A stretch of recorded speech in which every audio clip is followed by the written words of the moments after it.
Здравейте на всички отново и за пореден път благодаря, че се отзовахте на нашата покана.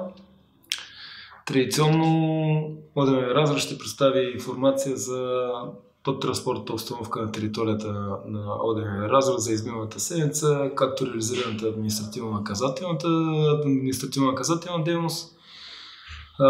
Към момента постигнати резултати във връзка с провежда се акция Зима, както и предстоящите мероприятия за настоящата седмица, които ще бъдат изпълнени по линия на безопасно движение на пътищата.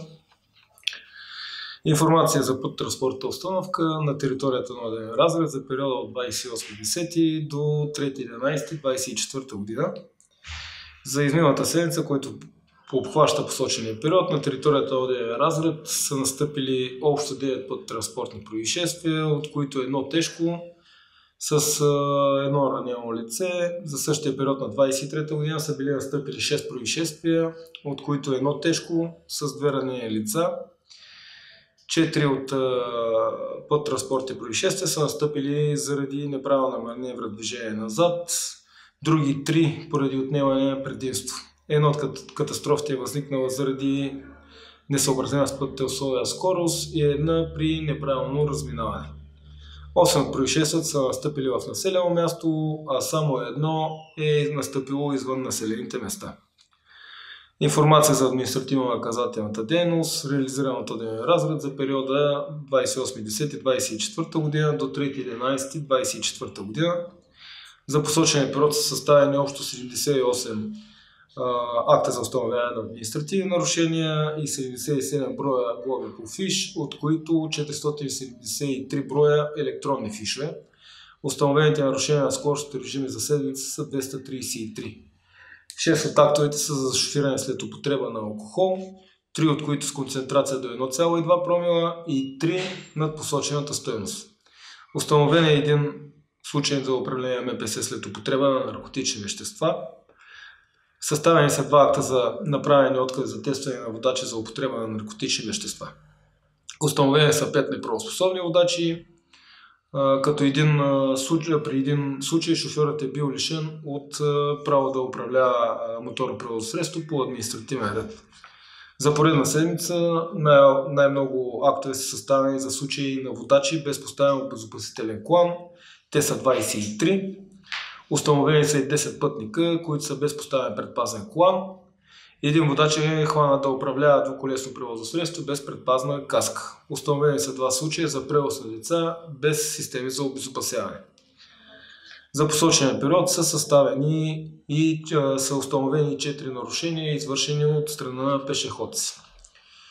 В момента върви първата кампания от акция Зима, която е под наслов с безопасно пътно превозно средство през зимата, при която контролът е насочен към спазване на въведените ограничения за движение на велосипеди, индивидуални електрически превозни средства, ППС с животинска тяга и селскостопанска техника по определени пътища или участъци от републиканската пътна мрежа. Към момента, по време на кампанията, са установени 42 водачи, управляващи МПС без преминат задължителен годишен преглед. Установени са и 35 водачи, които управляват моторни превозни средства, при които липсва задължителното оборудване. Както знаете, това са аптечка, пожарогасител, обезопасителен триъгълник и светоотразителна жилетка.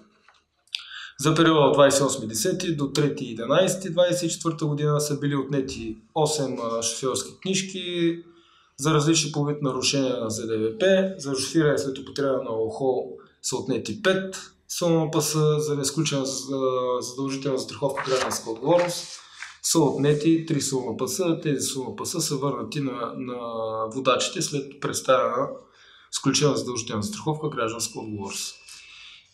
Информация по линия на административно обслужване на гражданите от сектор Пътна полиция. Ново регистрираните пътни превозни средства за изминалата седмица са били 5, на фирми 2 и на физически лица 3. Прекратена е била регистрацията на общо 186 мотори превозни средства, 18 са на фирми, 168 са на физически лица. По линия на административно обслужване на гражданите, на гише квалификация са били подадени 107 заявления за издаване на свидетелство за управление на моторно превозно средство Издадени са 98 броя свидетелства, като по бързи услуги са били издадени 32, по обикновени услуги 44 и при ускорени услуги 22.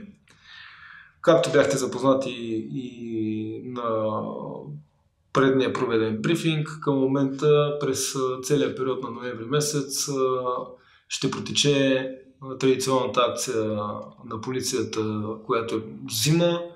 Тя ще бъде проведена на 3 етапа, като към момента се провежда първия етап. Както вече споменахме, то е с безопасно пътно превозно средство през зимата и ще продължи до 10 ноември включително.